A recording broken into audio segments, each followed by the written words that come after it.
Hey, what is going on, ladies and gentlemen? My name is Rayge, and we are back today with the weekly reset that's happening today.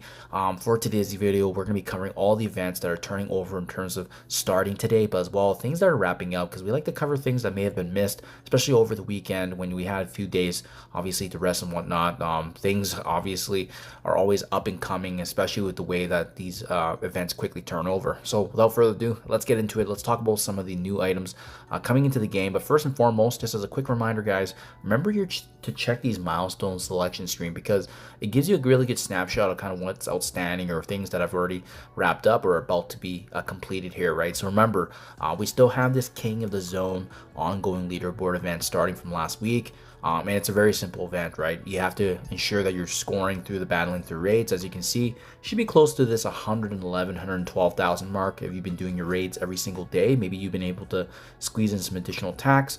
Thankfully, we were able to unlock Zombie Kestrel through the normal farming, and if you utilize her anywhere in Arena, War, Crucible, Blitz, or Raid, that's going to get you an easy 10,000 points. Obviously, if you have her at 5 stars and above, this is going to be a really good competitive advantage that you have. And then last but not least, remember, this is a power core spending leaderboard event for that precious ISO Purple Form 5, obviously working your way towards Blue Marvel in his event.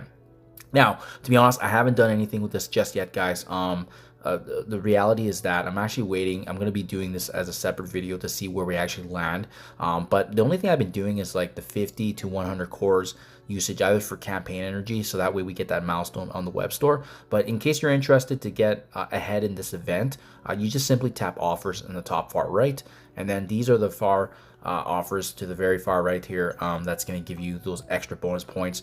Best value is going to be that 800 power cores for the 6,000 bonus points, and obviously you get points for the power core spent. Now, if you're taking a look at this, my points might be a bit higher than yours, because there was actually some generous free claims over the weekend. I think they were giving out like 5,000 to 8,000 points per day. To be honest, I wasn't keeping track of it, but whatever you see in your point differential, maybe you missed a day or two in the web store, and that's probably the difference that you see there. But I think it was like, it would have been close to like 15 to 24k for the total weekend, which is pretty significant. That means if you missed a day of that, it could be sizable here, guys. And at the time of recording anyways, you can see here, we're still in the top 12,000 mark, but remember, I haven't used any of my power cores yet, and I'm probably going to be using a good amount here to see where we land, especially since if you're in the top 2,000, you get 2.5 million. The top 5k here is going to get 1.1. So that's kind of the range I want to be in. So just something to be mindful of there. This is the big leaderboard one. Something else that started last week, we have the Lady Bullseye Unleashed. So most of us should already have her at the 7 red here. So just make sure you're following all this. I think a lot of it was just coming in and logging in daily and playing the raid battle. So that's a freebie right there. Mystic training, you guys have to build up some of these respective characters for Mystic upgrades here. It's going to be some extra Armory 20 orb fragments, and simply just training any Mystic character from level 101 to 105. And then if you do have Lady Bullseye, that also gives you some additional points there as well. So if you got her unlocked, that's great. Get your 19, 20 Lady Bullseyes and give you some bonus points as well. But not something I usually participate in. Now, this is a good one. Road to Blue Marvel. Remember, this is a freebie for all those of you that are free to play respect. You can get some additional points here and bonuses, as you can see right here, from simply playing in War, but as well as obviously spending some T4 upgrades. I did already do my Fantastic Four, so you can simply just log in. You can play war battles, and then spending the T3 level 4 ions, that's also going to give you points there. So that's definitely something to be mindful of there. We got this quick one, this quick ISO burst event. I mean, nothing crazy, but it gives you a bit of ions, and it gives you some ISO 8 credits, which is always nice. Save the world, I typically try to do, just because there are some gold resources and training modules. They build up over time. Also gives you one of these Path to Sebastian Shaw orbs. I mean, not crazy, but you never know when that chance of getting 100 orb fragments. And honestly, spending a little bit of campaign energy, since we've already hoarded so much, is nice to generate some additional training and gold modules. So there you guys have it. That's kind of all the things that are wrapping up now. Don't forget to also check the command center, because this has been an amazing avenue in terms of resources, right? Remember, this also resets. Obviously, we're working towards our shards here for Thunderstrike.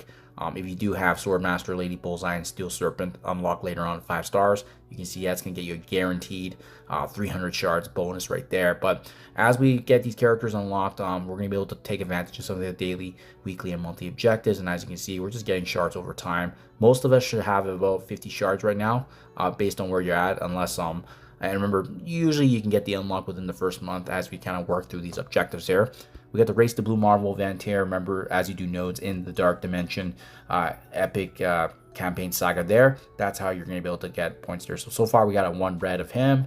And then last but not least, we do have this command center here of the daily objectives that we've been doing, which is playing in raid battles simply, and as well the weekly, which is typically the Crucible battles, and as well you have geared your 20 characters, using them in war. That's going to get you points here, and that's been amounting to the sigils that we'll be utilizing. But having said that, I am currently in Horde mode right now. I'm waiting to use these sigils later on, just because I have a strong suspicion that Purple 4, maybe not Purple 5, but Purple 4 definitely will likely head to the store, so that way we can purchase it.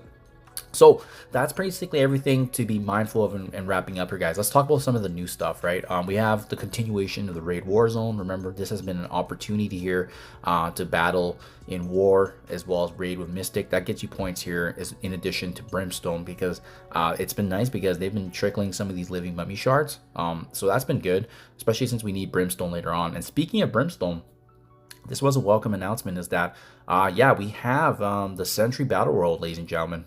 Sentry's returning tomorrow, so we still have a day to prepare. But if you have any Brimstone characters, I know I got Damon built up as well, so it's gonna be nice to finally utilize some respects of them. But remember, most of us don't have HELLCAT, and speaking of HELLCAT, she is gonna be coming into the store later on today for sigils. So although I am hoarding my sigils, this might be starting to be a good investment, because you can obviously buy 5 shards of her for 12,500, and it's a good investment. It's a good bang for buck. And finally, the fact that we actually can farm shards of her until obviously an event that comes that will give us more shards, so to speak. So that's basically everything that's kind of coming up, guys. Strike Pass, don't claim anything in your Strike Pass. There's gonna be some Scorpion shards opportunity there, so wait for that at a reset there. And then lastly, if you check the events here, you will see that the invasion event for QUASAR has returned, guys. So I got my previous video from before where we were able to successfully get through, I think, like, was it difficulty?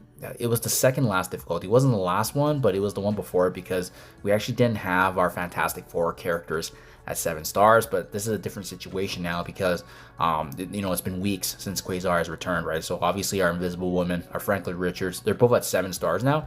I still don't have Mr. Fantastic at 7 stars. Just because I was saving up, obviously, the antimatter for some of the newest characters. So that might hold me back a little bit, because he's still a 6-star, but, you know, and you can still, you know, see shards of him now available here and there in the store credits that you can utilize. So we'll see if we can get through it. In the meantime, though, if we're able to at least get most of it done, I'll definitely make an update video to showcase for you guys what does work, and to min-max the milestone points anyways, regardless. So there you guys have it. Lots of things going on here. We have the return of, like I said, Battle World and QUASAR Scourge, as well as the HELLCAT entering into the sigil store. So make sure you guys don't miss out. Do let me know down in the comments below. Thank you for your time as always, and I'll catch you guys in the next one.